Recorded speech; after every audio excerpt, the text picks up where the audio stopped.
Good evening students, সবাইকে welcome জানাই Bangla tutorial SRA. তোমরা যদি চ্যানেলে নিউ হয়ে থাকো তাহলে অবশ্যই চ্যানেলটিকে সাবস্ক্রাইব করে নেবে আর ওপরে থাকা বেল আইকনটাকে প্রেস করে নেবে, তাহলে আমার ভিডিও সবার আগে পৌঁছে যাবে তোমাদের কাছে। তোমাদের যদি ভিডিওটা ভালো লাগে অবশ্যই লাইক কমেন্ট শেয়ার করে আমার সাথে থাকবে। এবার আসা যায় মেন আলোচনায়। আজকে আমরা যে টপিকটা নিয়ে পড়ব সেটা হচ্ছে দশম শ্রেণীর পাঠ্যপুস্তক সাহিত্য সঞ্চয়ন এর প্রথম পাঠটা শাবলতলার মাঠ। কে লিখেছে? বিভূতিভূষণ বন্দ্যোপাধ্যায়। এটার আজকে আমরা মূল বিষয়বস্তু এবং আমি চেষ্টা করব তোমাদেরকে কিছু এমসিকিউ এর ভেতর থেকে তুলে দেওয়ার। তোমরা অবশ্যই বইটিকে সামনে রেখে বসবে যাতে আমি এমসিকিউ গুলো বলে দিলে তোমরা সেগুলোকে আন্ডারলাইন করে নিতে পারো। তারপর আমরা চলে আসি আমাদের আজকের মেন আলোচনায়। বিভূতিভূষণ বন্দ্যোপাধ্যায়ের নাম আমরা সবাই জানি কম বেশি, তাই তো? বিভূতিভূষণ বন্দ্যোপাধ্যায়ের লেখা পথের পাঁচালী আমরা জানি, তাই না? আমরা পড়েছি, অনেকেই পড়েছি, আবার অনেকে হয়তো পড়িনি। যাই হোক, সেটা একটা অনবদ্য উপন্যাস, তাই তো? বিভূতিভূষণ বন্দ্যোপাধ্যায় কোথায় জন্মগ্রহণ করেছিলেন? তিনি আমাদের খুব কাছে বনগ্রামে জন্মগ্রহণ করেছেন, মানে যেটাকে আমরা বনগা বলি, বনগ্রাম বা বনগা। তিনি কিন্তু ওখানেই জন্মগ্রহণ করেছিলেন। সেই জন্য ওনার লেখার মধ্যে আমরা কিন্তু এই লাইনটাকে খুব পাই, মানে এই যে রানাঘাট বনগা লাইনের অনেক কথা, প্লাস বনগা শিয়ালদা লাইনের অনেক জায়গাকার কথা খণ্ড খণ্ড ভাবে তার লেখার মধ্যে কিন্তু উঠে আসে। যেমন রানাঘাট তো অন্যতম, কারণ রানাঘাটের অন্যতম পুরনো হোটেল আদর্শ হিন্দু হোটেল নিয়েও কিন্তু তিনি একটি উপন্যাস রচনা করেছেন, তাই তো? আচ্ছা, এবার আমরা আসি মূল গল্পে। শাবলতলার মাঠ। শাবলতলার মাঠের মানে এই যে গল্পটা, এর মেন বিষয়বস্তু কি? এর মেন বিষয়বস্তু হলো একটা স্মৃতিচারণা, একটা শৈশবের স্মৃতিচারণা এখানে উঠে এসেছে এই গল্পটার মধ্যে। কি দেখা গিয়েছে না, লেখক যখন ছোট ছিলেন তখন তিনি দুর্গাপুর উচ্চ প্রাইমারি স্কুলে পড়াশোনা করতেন, যেটা কিনা তার পিসিমার গ্রামে, আর সেইখানেই অবস্থিত ছিল সেই শাবলতলার মাঠটা, সেখান থেকে কিছু মানে কাছাকাছি, এবং সেটার সাথে তার একটা স্মৃতি জড়িয়ে আছে। দীর্ঘ 25-30 বছর পর যখন তিনি ওই মাঠে আবার যান, তখন সেটা আকাশ পাতাল, সেই জায়গাটার কিন্তু পার্থক্য চলে আসে। এটা কিন্তু খুবই স্বাভাবিক। আমরাই অনেক সময় আমাদের ছোটবেলায় কোনো জিনিসকে যেভাবে দেখেছি বা যেভাবে সেই জায়গাটাকে দেখেছি, আজ যখন সেই জায়গাটাতে আমরা যাই, সেই জায়গাটাকে দেখি, তখন দেখি সেখানে কিন্তু বিস্তর পার্থক্য সেই জায়গাটার উপরে হয়ে গিয়েছে। তখন কিন্তু আমাদেরও মনে পড়ে যায় আমাদের ছোটবেলাটা, যে না, এই জায়গাটা এরকম ছিল, ওই জায়গাটা সেরকম ছিল, কি তাই তো? আমাদের তো মনে পড়ে না? আমার তোমার প্রত্যেকেরই কিন্তু এইরকম উপলব্ধি আমাদের জীবনে কিন্তু হয়েই থাকে। আর আমরা আমাদের হাতে কলম থাকলেও আমাদের ভাষার অভাব, সেই জন্য আমাদের লেখাগুলো বেরোয় না। কিন্তু উনি তো ছিলেন বিশাল বড় মাপের লেখক, তাই ওনার কলমের ছোঁয়ায় কিন্তু এত সুন্দর একটা গল্প বেরিয়ে এসেছে সেই ছোটবেলাকার স্মৃতিচারণাকে কেন্দ্র করে। কি আছে গল্পের মূল বিষয়বস্তু? তিনি ছোটবেলাতে শাবলতলার মাঠে একটা সময় গিয়েছিলেন তার স্কুলের। এই গল্পের প্রথম অংশে আমরা দেখি যে তিনি যাচ্ছেন, এটা 20-30 বছর পরের ঘটনা, যখন তিনি বেশ বড় হয়ে গেছেন, তখন তিনি তার এক আত্মীয়ের বিয়ের জন্য পাত্রী দেখার জন্য গরুর গাড়ি করে ওই শাবলতলার মাঠের পাশ দিয়ে যাচ্ছেন এবং দেখছেন যে সেই জায়গাটার আমূল পরিবর্তন হয়েছে। সেই জায়গাটাতে রেলের লাইন বসছে, দিনমজুর, কুলি, কন্ট্রাক্টর, ইঞ্জিনিয়ার সব তারা তাঁবু টানিয়ে ওখানে রয়েছে, কাজ, কয়লার গুঁড়ো, ধোঁয়া, মানে একটা সুন্দর প্রাকৃতিক মনোরম পরিবেশের মাঠ একটা ইটকাট পাথরের মধ্যে ঢেকে গিয়েছে। এটা তো সত্যি মনে ভীষণ দুঃখ দেয়। ভীষণ দুঃখ দেয়, তাই না? কারণ আমরা তো প্রকৃতিকে সবসময়ই নষ্ট করে দিচ্ছি। এখন আমাদের মেন কাজ হচ্ছে প্রকৃতিকে একদম ধ্বংস করে দিয়ে নিজেদের ঘরবাড়ি, কলকারখানা, এই সমস্ত কিছুই আমরা করে চলেছি। তা লেখকের মনেও এটা খুব দাগ কেটেছে। তিনি যেন চিনতে পারছেন না। তিনি গরুর গাড়ির যিনি চালক আছেন তাকে জিজ্ঞাসা করছেন যে এটাই কি সেই শাবলতলার মাঠ? তো যিনি চালক ছিলেন তিনি জানাচ্ছেন যে হ্যাঁ, এখানে এখন এই সমস্ত কাজ চলছে।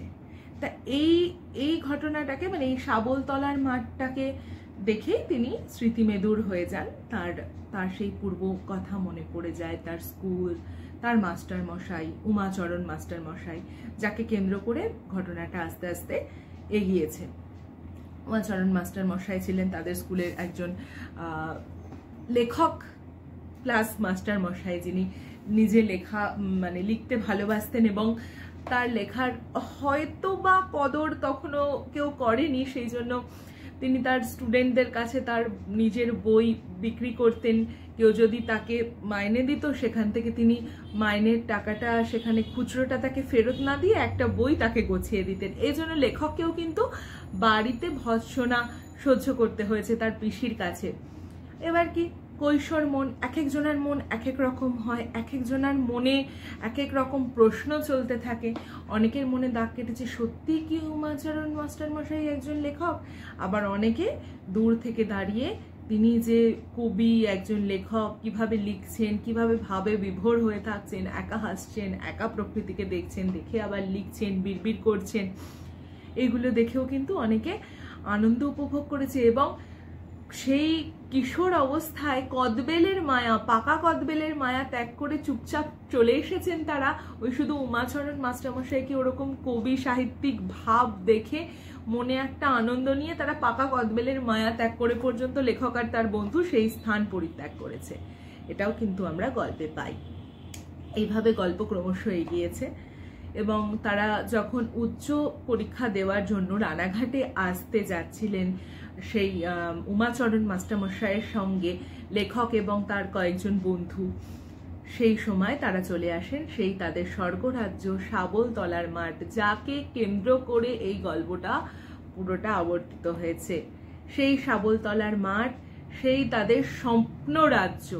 নিজেরা গ্রামের খুব ছোট ছোট অলিগলি, গ্রামের ছোট ছোট মাঠ, পাড়ায় পাড়ায় খেলে যারা অভ্যস্ত, তারা একটা দিগন্ত বিস্তৃত মাঠে এসে নিজেদেরকে একটা আলাদা কল্পনার জগতে তারা চলে গেছে বলে তাদের মনে হয়েছে, লেখকেরও মনে হয়েছে। কারণ যেখানে তাদের মনে হয়েছে এখানে কোনো জনমানুষ থাকতে পারে না, যেখানে কোনো আম জাম কাঁঠাল এসব গাছ নেই, যেখানে শুধুমাত্র পাতায় পাতা আর বন্য গাছপালায় সেটা ঘেরা, সেখানে তারা প্রচন্ড আনন্দ করছে, খেলা করছে। এবং তার সাথে সাথে তাদের উমাচরণ মাস্টার মশাই, তিনি তো প্রকৃতিকে দেখতে গিয়ে, প্রকৃতির থেকে কিছু তার রসদ জোগাড় করতে গিয়ে, তার লেখনীর জন্য রসদ জোগাড় করতে গিয়ে যিনি তো বিভোর হয়ে গেছিলেন এবং সময় জ্ঞান হারিয়ে সেখানে বাচ্চাদেরকে একটা জায়গায় খেলতে দাঁড় করিয়ে তিনি চলে গিয়েছেন তার লেখনীর সম্পন্ন করার কাজে, তার লেখা সম্পন্ন করার কাজে তিনি বসে পড়েছেন। এবং তিনি বলেছেন যে তোরা বুঝবি না এরকম এই যে সৌন্দর্য, এই যে প্রাকৃতিক শোভা, এটা তোরা বুঝতে পারবি না। সেটা একজন লেখক বা কবি মনই বোঝে যে কিভাবে প্রকৃতি থেকে রসদ নিয়ে লেখা লিখতে হয়। এটা একজন সাহিত্যিক বা একজন কবি বা একজন লেখক বোঝেন। তো সেদিন আমাদের যে গল্প শাবলতলার মাঠ, এই গল্পের লেখক বিভূতিভূষণেরও কিন্তু সেই মাঠটাকে একটা অন্য রকম একটা স্বর্গরাজ্য বলেই কিন্তু মনে হয়েছিল, একটা কল্পনার জগৎ, একটা রূপকথার রাজ্য বলে মনে হয়েছিল। এবং তার নিজের চিন্তাভাবনার সঙ্গে যখন তার স্যারের চিন্তাভাবনা মিলে গেছিল, তখন কিন্তু তিনি বলেছিলেন যে আমার চিন্তাভাবনা আর স্যারের চিন্তাভাবনা যখন মিলে গিয়েছে, মনে হয় না যে আমাদের কথা আর একটা একটু বয়স্ক মানুষের কথা যখন এক হয়ে যায়, তখন আমরাও যেরকম আনন্দ অনুভব করি, লেখকও কিন্তু সেই সময় ঠিক সেই আনন্দই পেয়েছিলেন এই প্রাকৃতিক সৌন্দর্যটার কাছে।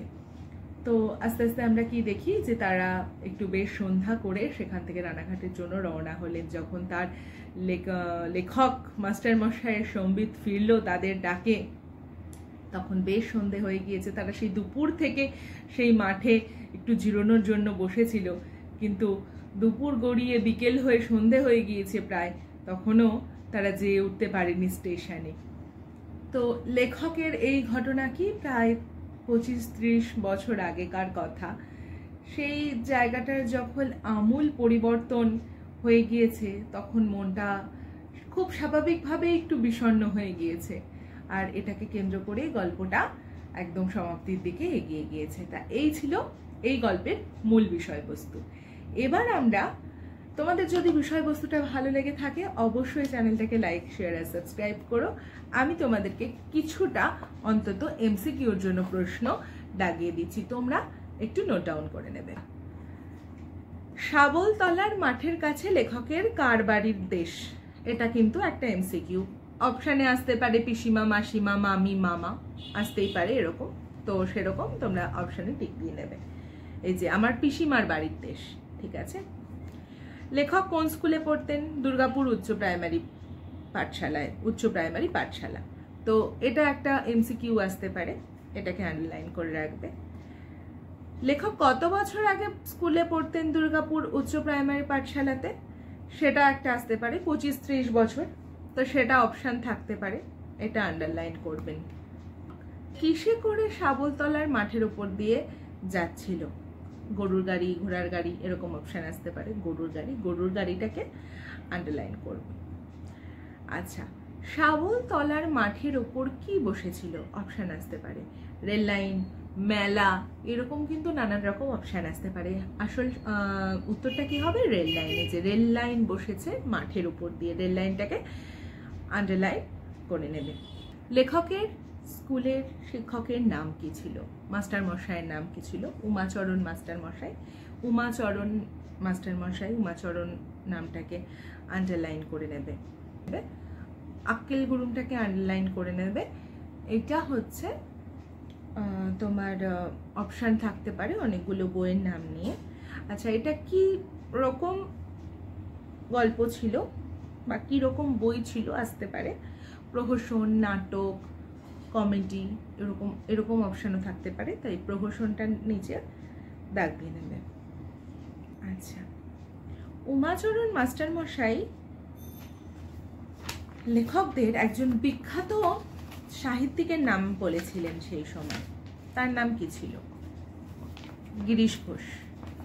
গিরিশচন্দ্র ঘোষ। এখানে দেখবে গিরিশ ঘোষ নামটা আছে 3 নাম্বার পাতায় একদম উপরের দিকে, ঠিক আছে। এখানে অপশান থাকতে পারে গিরিশ ঘোষ, শরৎচন্দ্র চট্টোপাধ্যায়, বঙ্কিমচন্দ্র চট্টোপাধ্যায়, এরকম কয়েকজন নাম থাকতে পারে। তাহলে তোমরা সঠিক উত্তরটা কি হবে? গিরিশ ঘোষ, ঠিক আছে। আজকে এই 3 পাতা পর্যন্ত তোমাদেরকে আমি এমসিকিউ দাগিয়ে দিলাম।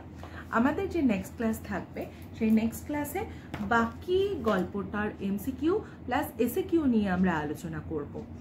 আজকের মতো এখানেই শেষ করছি। ভালো লাগলে অবশ্যই লাইক, শেয়ার আর কমেন্ট করবে, আর অবশ্যই সাবস্ক্রাইব করতে ভুলবে না, তাহলে আমার ভিডিও সবার আগে পৌঁছে যাবে তোমাদের কাছে। ভালো থেকো সবাই।